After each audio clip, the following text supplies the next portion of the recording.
How we doing? Sorry about the little bit of shaky camera there. I don't have carpet in here and the floor is a little uneven. It's a very old building. On that, I'm at a new place. I'm in New Orleans. I'll do a little tour before this video is over. There's not much to see, but it's tiny.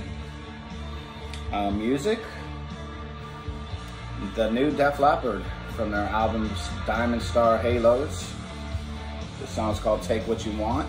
I've been listening to it a little bit, driving around and stuff. Pretty good record. I'm a little partial to Def Leppard. I grew up listening to them in high school, and they got an amputee drummer. I mean, come on. You know, I got to root for that band. It sounds like a pretty decent record they put together, though. If they get the airplay, which is hard to say if they will or not, they probably will on some of the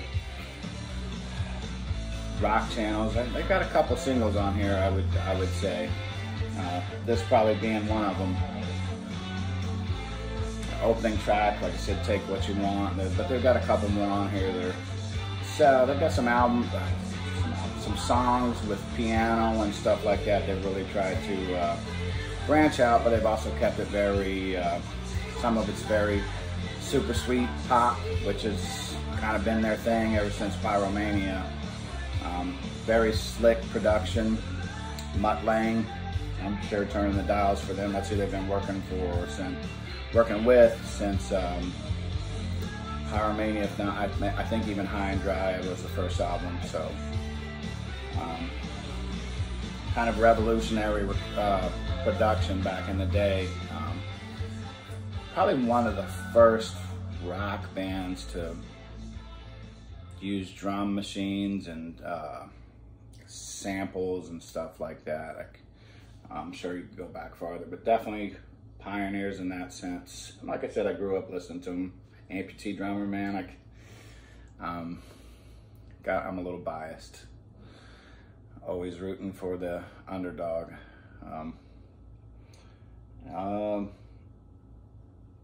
Let's see here. So I've moved. We're gonna do a little tour.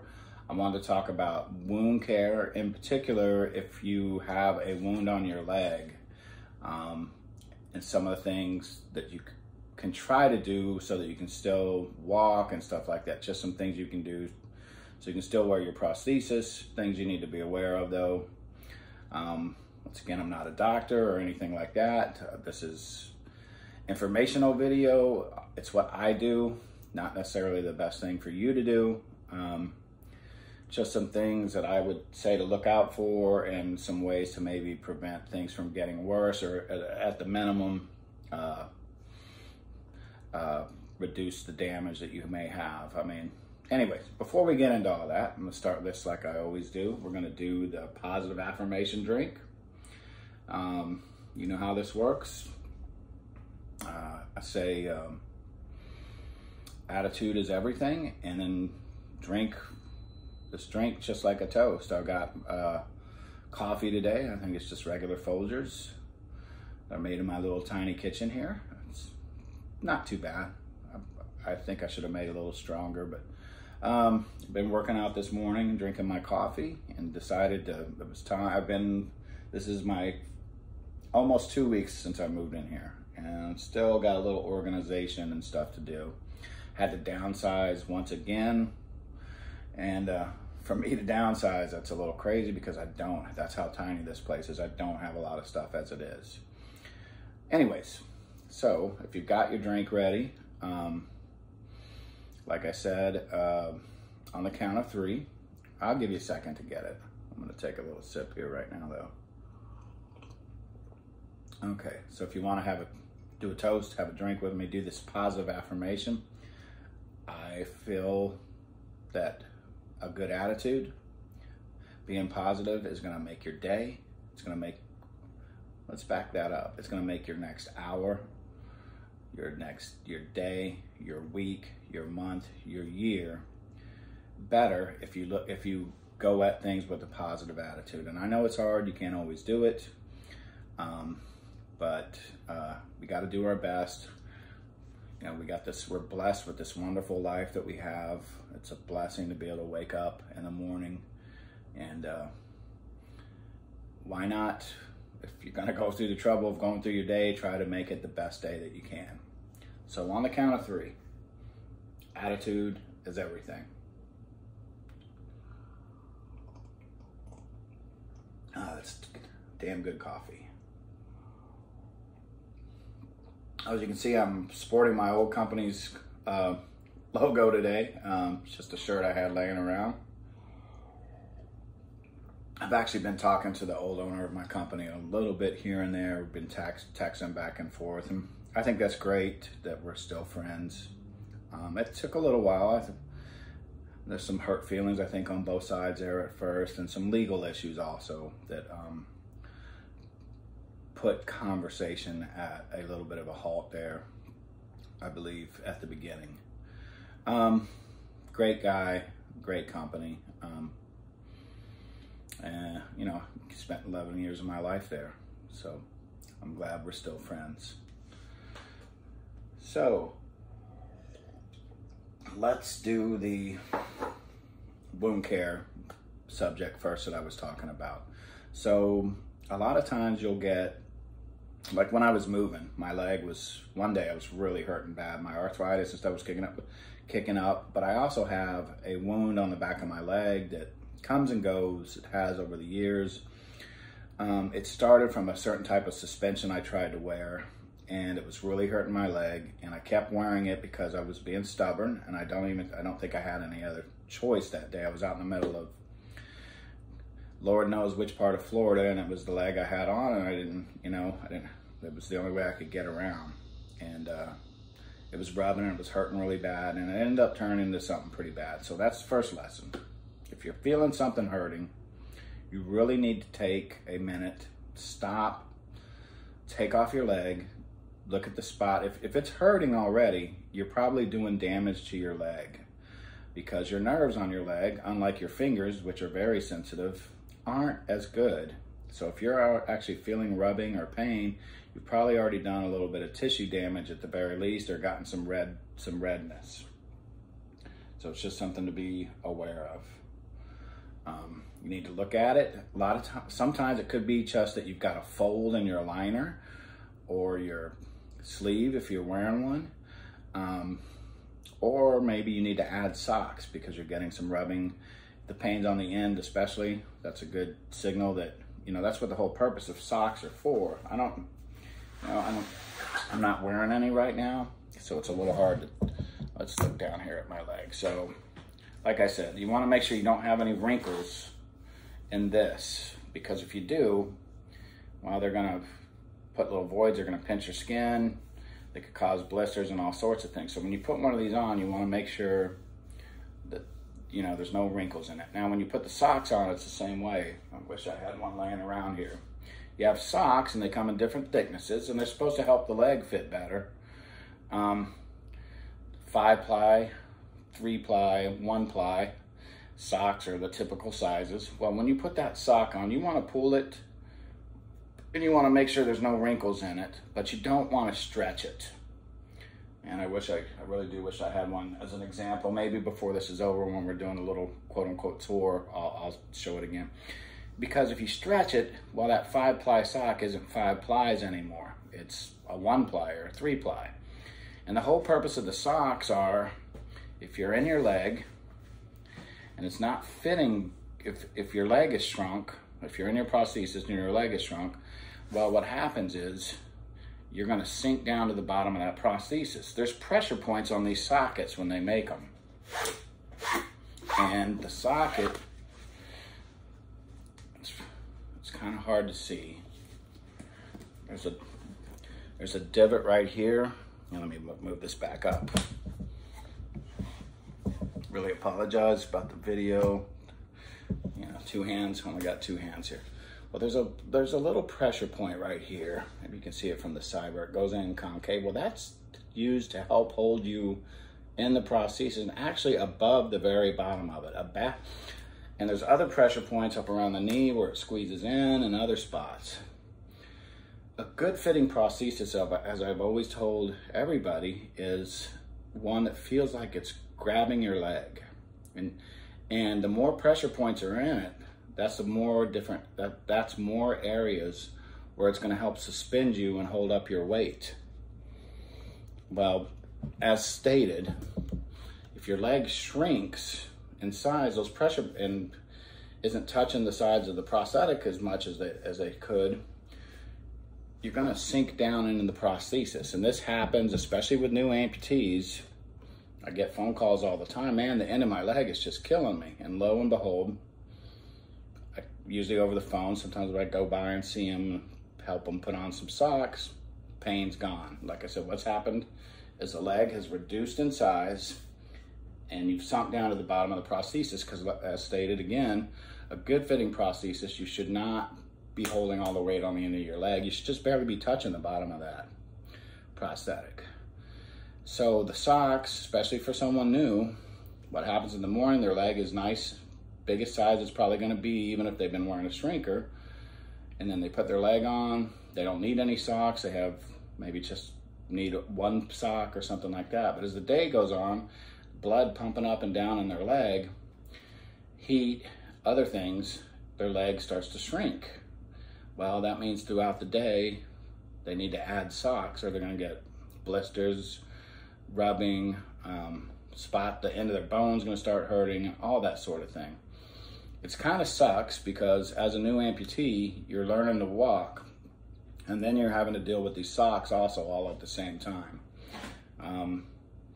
Someone's first prosthetic is typically just about, I don't think I'm understating this at all, the worst fitting leg they're ever going to have, because your leg's just not used to having something around it. So it's going to change size. We can put a shrinker on there, which is the compression hose, and shrink your leg for months. It's just not going to compete to when you start wearing a prosthesis. Now, the lighter you are, the more lean you are, this isn't going to affect you as much, but even those type of people, their leg is going to shrink from wearing the prosthesis. Just about everyone, if they're active at all and they have a new prosthesis, they're going to probably need this part, the socket, the part your leg fits into. They're going to need that replaced within about 6 months to a year, easily, maybe sooner, depending on how much they walk. It's just what's going to happen is you're going to play this game where your leg fits good in the morning and then you add socks. Fits good in the morning, you add socks, and then one morning you're going to get up and you're going to need the socks in the morning. What's happened is your leg has shrunk down and it's become more stable. It's become more of it's closer to being the same size throughout the whole day. That's kind of where I'm at because I've been wearing a prosthesis for 16 years now. So unless I gain or lose a lot of weight, I typically stay the same size. So I put on a 3-ply sock typically, since I was around here in the house and not really going out walking and stuff. I just threw my leg on this morning when I was making my coffee and messing around with my weight machine here. But to go out for my day, I'd probably put on a 3-ply sock, but that's all I need through the whole day because my leg is more stable in size. So I know that's a lot of information, but this is a good, I always tell people it's kind of like wearing shoes that might be too big when you're a kid. If you got some from your older brother or sister or whatever, or you go to the skating rink and they don't have the skates don't fit right, or you have dress shoes that are a little big. Sometimes people will put on 2 pairs of socks to make them fit a little more snug. Almost the same concept with the prosthesis. So that's one way to prevent breakdown in your skin and that sort of thing. Now, if you start to get breakdown and you're wearing your socks and doing everything that you're supposed to, well, you definitely need to make your prosthetist aware of that so that he can maybe do some things to help.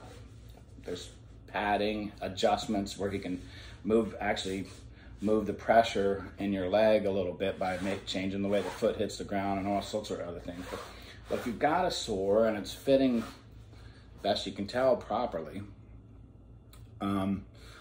and this is something I thought about when I was moving because I hadn't encountered that yet this year. It's very hot outside. It's very, you know, humid out here in Louisiana.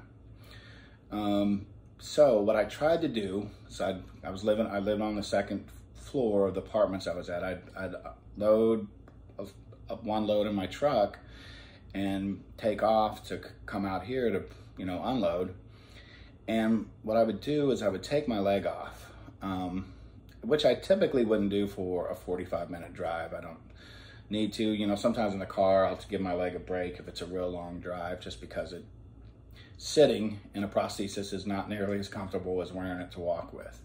It digs in the back and it pulls sometimes.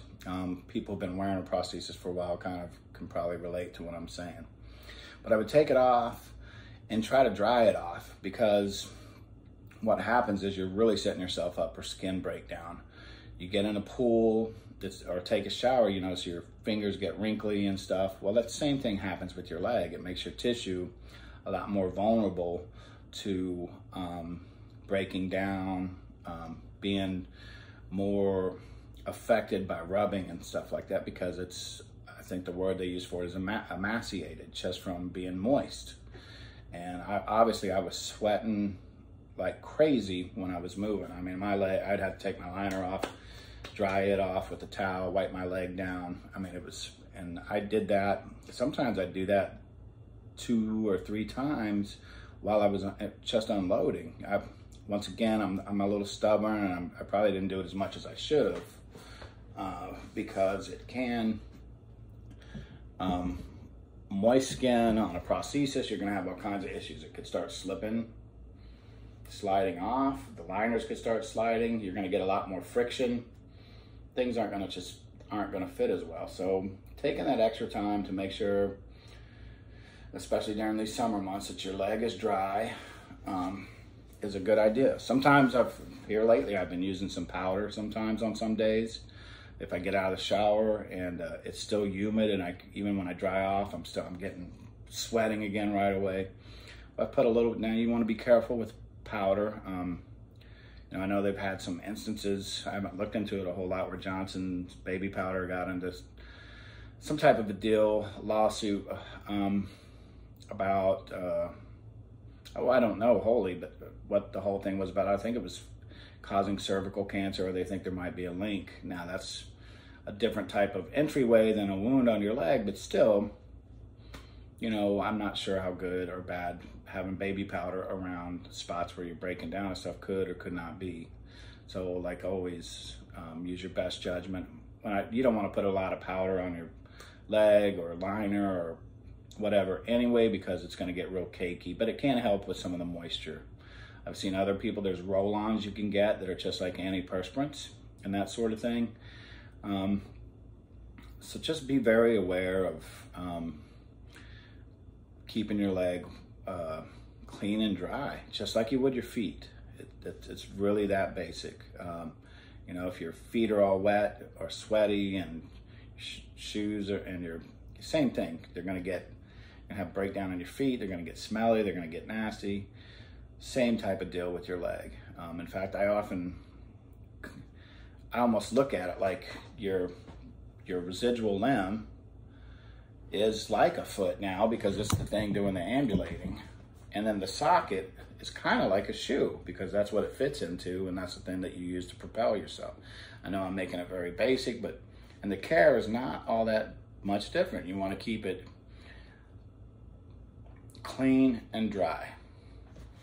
So hygiene is super important at all times, but especially during these summer months, making sure you keep your leg washed well, your liners washed well. Make sure you're switching your liners out every day.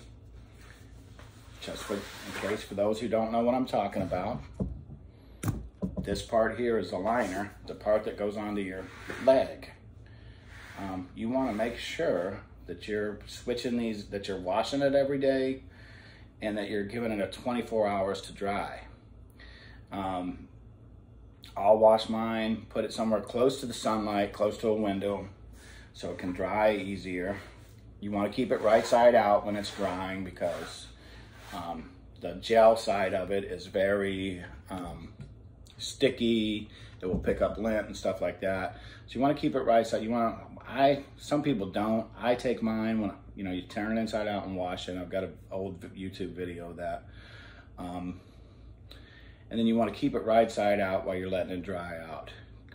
24 hours is the best. You wear the other liner and you just keep switching them back and forth each day to give it a whole day to get dry all the way.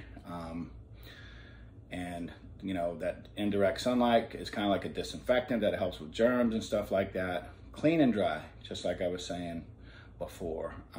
It's super important during these summer months.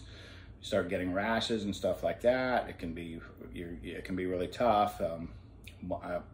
One year, when I either wasn't doing hygiene properly or something happened where I got a really bad rash, and I was miserable. I finally figured out a couple ways to combat that issue, but I had to do some research and stuff like that. Basically, I got some of that zinc oxide, which is the same stuff they use for baby rash and stuff like that, and that worked very well. But you don't really want to get to that point if you don't have to. So that's that. Very important, hygiene and all that kind of thing. So on to the next subject. Like I said, I've moved to New Orleans now. I don't know if any of y'all, whoever knows what about New Orleans, I'm very close to the Anne Rice mansion. That's the lady that wrote all the vampire books, Interview with a Vampire, and other ones. I'm sure I don't know that much about her, but I'm on the corner, or one place over from the corner that's catty corner to where her mansion's at. So it's pretty neat. I get to see that every day. The parking over here is open, so sometimes I have to walk a few blocks to get back to my place. The crime, well, it's a big city. It's just like any other big city right now. You know what's going on. That's another kind of a downside to here. I have 3 different keys to get into my place. So basically what I've got is a door that has 2 locks on it. One's automatic, that when it closes, it locks all the way. So it's real easy to lock yourself out. So you gotta be careful about that. I already had to, I came in to use the bathroom one day and then went back out to my truck to grab some groceries, and I left the keys in here, and I had to get one of my neighbors to let me in. Luckily enough, there's a laundry room on this hallway outside my place, and other tenants here use it. This is a 3-story building. I'm in what they call the basement, which is the first floor, because it is in New Orleans, you don't have basements. You're gonna hit water if you start digging underground. That said, being the quote-unquote basement or first floor, the ceilings are very low. I think they're maybe, when I measured them, they're 7 foot tall. Here, let's get up and take a look here. So you can see I'm pretty close to hitting the top of the ceiling when I go through the door jambs and stuff like that. Like, here's my little kitchen area. That I have to duck to go into here. And even while I'm in this room, you can see that my head is very close to the ceiling. So very short. There's a little window right there. There's I don't know how good I'm showing this stuff off. There's my stove. Not a lot of storage space. Excuse the mess there. I just did dishes. Most of that stuff I have a spot to put away. But yeah, this is it for cabinet space. I've got some laundry drying right here. Boy, what it's worth. There's a little cabinet here that I've got some stuff stored in. That's it, really. I've got another cabinet down here for pots and pans and silverware right here. Little fridge, or I guess a standard size fridge. And the gas stove, which I really like. Okay, I think let me see if I can flip this thing around. Now, so this is, believe it or not, my bed. My guest bed, really. I've slept on it a couple nights myself. You can see I got a little creative here. I took a rope, and tied the mattress, which is an air mattress, by the way, to the bed to help hold all this stuff in and just hold it to the bed. So what happens is, when I get done sleeping on it, I turn it on its side and put it up against the wall here. I'm sorry if this video is probably, because as you can see, here's the whole space of the, let me see if I got this right. Here's the space to the whole place. So that frees up a lot of space for me, basically. So my weightlifting machine, which I tried to get rid of, I tried to sell that. Well, let's finish the tour here and I'll talk about that. But there's my weightlifting thing. I still have my exercise bicycle, but basically this is the whole living area. Very small. I got a little entranceway here. Got 2 closets, one here. I'm really bad at this. Is that the front door? I'm so sorry about there's one closet, and then the other one's over here by the exercise bike.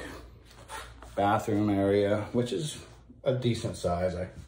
Still pretty small, but you know, shower chair, toilet, all that other stuff. Sink, very, very cozy. I got one shelf in here. I have the medicine cabinet. I can put some stuff in as well. So I really apologize. I know that I'm not a very good camera person here. So anyway, as I was saying, I did that. This is my couch here that I'm sitting on. Is also a pull-out bed, and I've actually been sleeping on it for the last year or so. And I still use it. When I first moved in, I used the queen size bed there, which was nice. But it's a little bit of a hassle waking up and flipping it every day. Especially with the weight machine in here. Let me show that again. So there's the weight machine in the bed. So what I do, if I have a guest over, I actually have 2 sleeping areas. So I can break that weight machine down so that it's flat with the ground, or at least flat enough where the bed's tall enough to go underneath it. So I can take apart the weight machine, put everything down, and then flip the bed over the top of it. I'm kind of torn on the weight machine. I don't want to just get rid of it, but I may have to. I put it on Craigslist for $100, no takers. It just takes up a lot of space. It is nice to have. Like I said, I used it this morning, and I've used it a few times this week. But that's living space. That's, you know, that thing's 4 foot by 4 foot and 6 foot tall. That's in this small area like this, it's every inch counts. So I may end up getting rid of it eventually. I'll park the bicycle right towards the end of the bench in the evening. Like I said, I pull this bed out, and it takes up, where I'm sitting now, it takes up this whole wall area where I'm sitting. But oh yeah, of course, I've got my speakers up. Had to have those. My little Bose. That's the air for the whole place. It's, I'm not gonna lie, it's not, you crank it down to 70, it works decent, but you gotta keep it on most of the time. I didn't wanna run it during this video because it is a little bit loud. So outside my front door, there's a hallway that's probably, I don't know, 15, 18 feet long, and I got a neighbor right next door, very sweet lady. She's got a few dogs. Almost everybody in this building has dogs, which I think is great. I'd love to have one, just never home, or not home enough to be a good parent to a dog, for lack of a better word. But there is a really cute courtyard and all that out here. Maybe I'll shoot a video out there someday. I don't think I'm gonna walk out there. I think you've had enough jittery camera. So there's a laundry room, which is right outside my door, which is good and bad. I can hear it sometimes, especially if somebody has something loud in the dryer. But it's also very convenient because it's right there. The water pressure here is not great. It's very hot. I don't know where the water heater is. I think it's in this, there's a little room out here right behind where my bed is back there, a little storage, and I think it's in there, and it gets hot. So that's decent, I guess, when you need it. But the pressure is bad. Like I said, if I was to guess, I would say there's 6 different apartments on this single floor here, I believe. Because there's a door on each side. It's a huge building. And then there's probably 6 on the other 2 floors. So there's probably, I would guess, 18 different apartments in this building or something, somewhere around there. You know, some of them may be bigger up top or whatnot. No more second stories for me for a while. I can tell you that after moving in and out of the last place I was at, it was miserable. My mom actually came out and helped me move, and she was, for her age, a very good help. And I don't have anything super heavy, but it was still, I had, you know, breaking down my bed and my sleeper and the weight machine, and carrying them piece by piece and loading them up was a lot for an old guy with one leg. So anyway, that's a little tour of the place. You probably noticed I still have my year-long lights up there. I've been keeping those going since I bought them. I don't know how many months now, probably close to 6. I think they're little LEDs, so they don't use much energy. Another good thing about this place, even though it is a little expensive, I don't have a water or electric. Everything's included, which is kind of nice. And neighborhood's great. Napoleon Avenue in New Orleans. The St. Charles is on one corner down there. That's where I go pay my rent. I can just walk down there. They have a drop box. And been to the store once, at least the grocery store. There's a little Walgreens stuff I went to. Some of the stuff is, like every big city again, locked up because people come in and shoplift or whatever they call it, grab and go. So I'm still finding my way around here. I think I want to buy a bicycle if I can keep it outside somewhere. Like I said, there's a gate that comes right back here to get into my place. So the backyard is pretty huge, and it's pretty private. So I'm sure there's an area out there where I could lock it up, just so I could get around here a little bit better. A lot of stuff is within walking distance, but the grocery store is a little farther. It's a pretty good walk, and that's probably what I'm going to attempt to do today and see what happens. Anyway, enough about the tour. I've got a lot of business here for work, so I've always wanted to stay in New Orleans. So, you know, I'm a big music fan. So far, I haven't really been able to delve into any of that. I've just been getting settled in, trying to get organized and get my, get set up for work. This little wall right here where that box is, that's where I've got 2 little bar stools. I'm gonna try to squeeze a small table there, or maybe even one that folds up, just so for eating, and if I do have a person over. I'm probably gonna downsize my dishes even more. I think I had 4 of everything. I may move it to just 2 or 3 of everything, only because when you see how small this place is, I can't imagine having more than 2 or 3 people in here at the same time. So, another thing about the bed, I had to actually cut the headboard off of it so that because it was stuck up pretty high, so that I would have the room to be able to take that bed and fold it up like I have. I guess that's what you would call a poor man's Murphy bed. I was looking at Murphy beds. I didn't know the sizes of them. That's a queen size fit right there, so it's got pretty good room for a little place like this. And like I said, I just did the best I could to try to make as much space in here as I can. But I do think maybe joining the gym and getting rid of the Solo Flex may be in the future here. We'll have to see. Well, as I always say, attitude is everything. I hope all of y'all are doing great. You can always email me or call me. My number is 941-284-4651. If you ever have any questions or just want to talk about any amputee related issues, email ty_s_wilson@yahoo.com. I know that's a lot. Just think of it as like Ty S. Wilson with the underscore on each side of the S. So if you ever have any questions, I know can't guarantee I can answer all of them, but I've been an amputee for a little while, so I've seen a lot of different situations at least once or twice. So if there's anything that you're worried about or concerned about or just want to talk about, I want to make myself available to you. Thank you so much for watching. Have a great week.